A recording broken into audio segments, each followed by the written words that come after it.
Dior m'a contactée pour réaliser ce projet. Évidemment, c'est une forte émotion parce que le milieu de la mode est assez éloigné du milieu de l'art contemporain dans lequel j'évolue.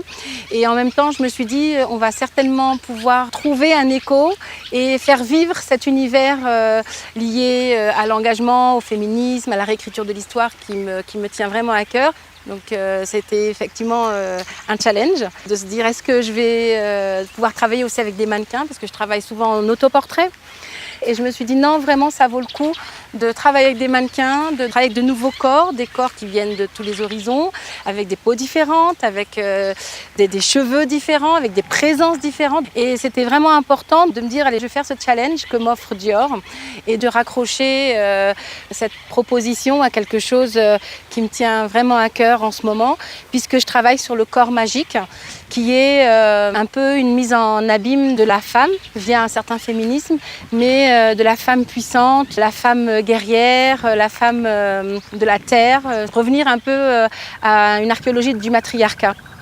Je pense que la collection incarne véritablement cette essence de la femme liée à la terre. Alors peut-être parce que la collection tourne autour d'une certaine africanité, qui est partagée avec une diversité de cultures.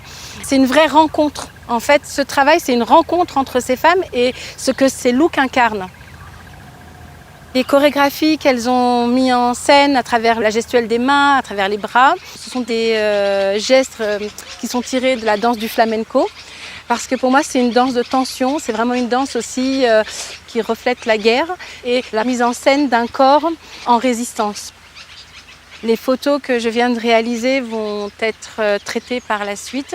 La post-production est aussi un élément extrêmement important dans mon travail, d'amener un nouveau discours. Je fais de la signature de Dior un pattern à part entière et cette trame permet encore une fois de raconter autrement l'histoire qu'on connaît ici en Afrique avec ses patchworks, avec tout ce côté un peu ethnique, graphique. Et donc toutes ces petites tuiles mises l'une à côté des autres me rappellent évidemment l'art du tapis, l'art du tissage, etc. Et la photo rejoint donc le travail de la couture et le travail du savoir-faire à travers le traitement graphique que je vais mettre en place. Le choix de l'Afrique du Sud est formidable parce que c'est un endroit qui est tellement excentré et donc sur lequel on fantasme aussi tellement. Donc ce que j'ai découvert surtout, c'est cette diversité de paysages et en parcourant une très courte distance, on peut avoir des paysages à couper le souffle très très rapidement.